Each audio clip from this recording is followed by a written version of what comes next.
Good morning, church. Thank you for joining us for our daily Devo. Today we're in Acts chapter 8, and this is a pivotal chapter. Remember in chapter 7, persecution comes to the church in Stephen, who is martyred for his faith.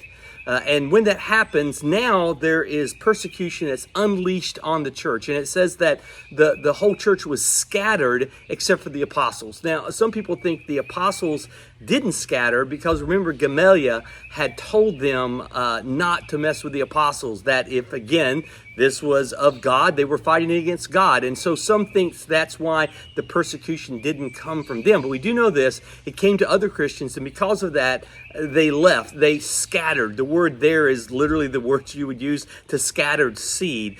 They went back around the world. Remember, most of these people did not live in Jerusalem. They had come at Passover. They had come at Pentecost. And as it would be when you would travel, you would stay through both of those feasts, and they were going to head back. But then the church is birthed, and these people become Christian, and they stay there so they can be taught by the apostles, so they can grow in their faith. And remember, during this time, we see Christians doing an amazing thing. We see them selling land, property to provide for these people. They did not bring enough funds to be there long term.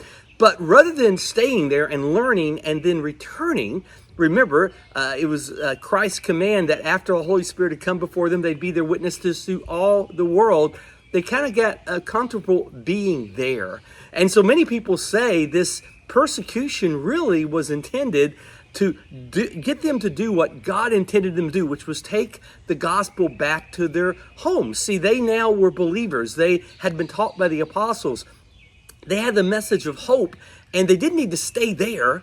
They needed to get off the mountaintop and get into the valleys and get back where they knew neighbors, where they had family members, where they had co-workers, that they could take the gospel to them. It kind of made me think of the Tower of Babel. Remember, God had commanded people to replenish the earth, and they all stayed in one place. And they, built this wonderful thing, and they were enjoying this. And God was like, "No, I told you to replenish the earth, to be gone." And so, what happens? He changes their languages up so they can't communicate, and they just go ahead and leave one another and do what God had called them to do. See, I think not that God causes the negative, the persecution, but I think he uses this persecution to get them to do what he wanted them to do, which was to take the gospel from Jerusalem to Judea, to Samaria, and to the uttermost parts of the world. See, you think about as a church, almost everything we do at church, we can do in heaven. We can fellowship in heaven. We can worship in heaven. We can, serve in heaven. But you know what we can't do in heaven? We can't share the gospel with people who don't know Christ.